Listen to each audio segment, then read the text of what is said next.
तो आज VIP pick में हमें बताने के लिए एसबीआई कैपिटल सिक्योरिटी से सन्नी अग्रवाल हमारे साथ जुड़ चुके हैं। सन्नी नमस्कार, अंश बात कर रहा हूं, बताइए क्या है आज की आपके पिक।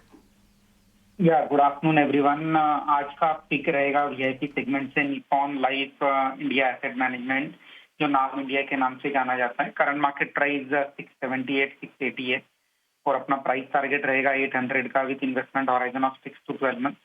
इसे चूज करने का कारण ये है कि कंपनी ने Q2 में काफी बेहतरीन नतीजे दर्ज किए थे। जहाँ हमने देखा था कि रिकॉर्ड हाई क्वार्टरली प्रॉफिट दर्ज किया था 360 करोड़ का। ऑपरेटिंग प्रॉफिट भी तकरीबन 365 करोड़ का था। रेवेन्यू 44% बढ़ करके आया था। अगर हम क्वार्टरली एयूएम की बात करें तो एयूएम जो है 14% की ऑन की और 57% ईयर ऑन ईयर बढ़ करके 5.5 ट्रिलियन रुपीज का एयूएम कंपनी ने दर्ज किया था। एसआईपी बुक की बात करें तो एसआईपी बुक में भी अच्छी खासी ग्रोथ देखी गई थी। अगर आप वाईओवाई की बात करें तो तकरीबन 81% इंक्रीमेंट हमने देखा था। 3100 करोड़ की एसआईपी बुक कंपनी मैनेज करती है। और अगर हम ईटीएफ सेगमेंट की बात करते हैं तो उसमें मार्केट लीडर है with close to 18% market share. हमें लगता है कि जिस तरह से म्यूचुअल फंड में इन्वेस्टमेंट आ रहे हैं through SIP route and direct investment, हमने देखा था कि ऑफलेट 40,000 करोड़ का इनफ्लो भी आया था म्यूचुअल फंड में। तो निप्पॉन लाइफ एसेट मैनेजमेंट जिस तरह से इनका मार्केट शेयर इंप्रूव हो रहा है, इनकी जो की स्कीम्स है इसमें जिस तरह से परफॉर्मेंस आ रहा है, मुझे लगता है कि ये जो परफॉर्मेंस रहेगा फाइनेंशियल फ्रंट पर जारी रहेगा। FY24 में कंपनी ने 1100 करोड़ का प्रॉफिट दर्ज किया था। हमारा ये मानना है कि FY26 में कंपनी 1500 करोड़ का प्रॉफिट दर्ज कर सकती है। और अगर मैं कंजर्वेटिवली 35 का भी प्राइस टू अर्निंग मल्टीपल लेता हूँ, तो मुझे लगता है कि 800 प्लस का टारगेट कंपनी में आसानी से आएगा। और इसमें और एक इम्पोर्टेंट पैरामीटर ये रहेगा कि आरओई जो कंपनी का 35% है, ये हमें लगता है कि अगले 2 साल में एक्सपैंड होकर 50% के आसपास चला जाएगा। 90% डिविडेंड पे आउट कंपनी है। I think cash generating machine है, पोर्टफोलियो में ऐड किया जा सकता है।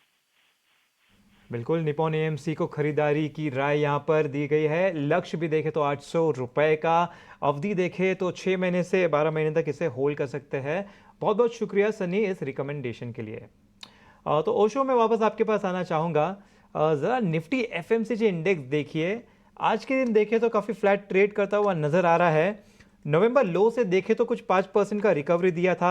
उसके बाद 25 नवंबर को ये अपने 200 डीएमए के नीचे आ चुका था। वहाँ से हम देख रहे हैं कि 6 सेशन से उसके नीचे ही घूमता हुआ नज़र आ रहा है।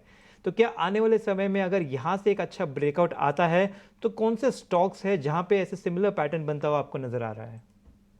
जैसा आपने बताया कि अभी नीचे से पिछले महीने में थोड़ा रिकवर हुआ है एफएमसीजी इंडेक्स।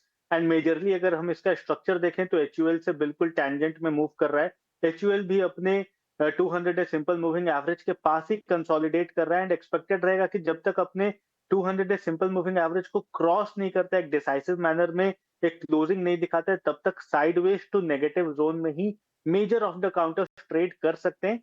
इन बिटवीन अगर हम देखें लास्ट वीक भी काफी ज्यादा काउंटर्स में हमें ट्रैक्शन दिखा था। Marico for example, Godrej consumers, Dabur, ये सारे काउंटर्स हैं जिनमें ट्रैक्शन बनते हुए दिखाई दे रहा था। बट अभी भी अगर हम देखें लंबी अवधि के लिए या लॉन्ग टर्म पर्सपेक्टिव के हिसाब से, तो ये पुल बैक रैली है, अभी तक ट्रेंड रिवर्सल देखने को नहीं मिला है। तो जब तक मेजॉरिटी जो हेवी वेट काउंटर है, फॉर एग्जांपल एचयूएल की अगर हम बात करें, जब तक एचयूएल में हमें 2500 2550 क्रॉस होते नहीं दिखेगा, तब तक ओवर पूरा काउंटर में यहाँ से हमें कन्विक्शन नहीं आ सकता है कि एफएमसीजी में अभी एक रिलीफ या पुल बैक देखने को मिल सकते हैं।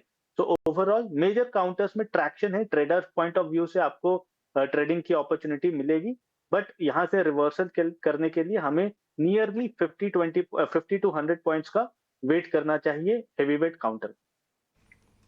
बिल्कुल, तो यहाँ पे ट्रैक्शन नज़र आ रहा है, लेकिन थोड़ा रुकिए, थोड़ा रिवर्सल के संकेत प्रॉपर आ जाए तब यहाँ पे एक्ट कर सकते हैं।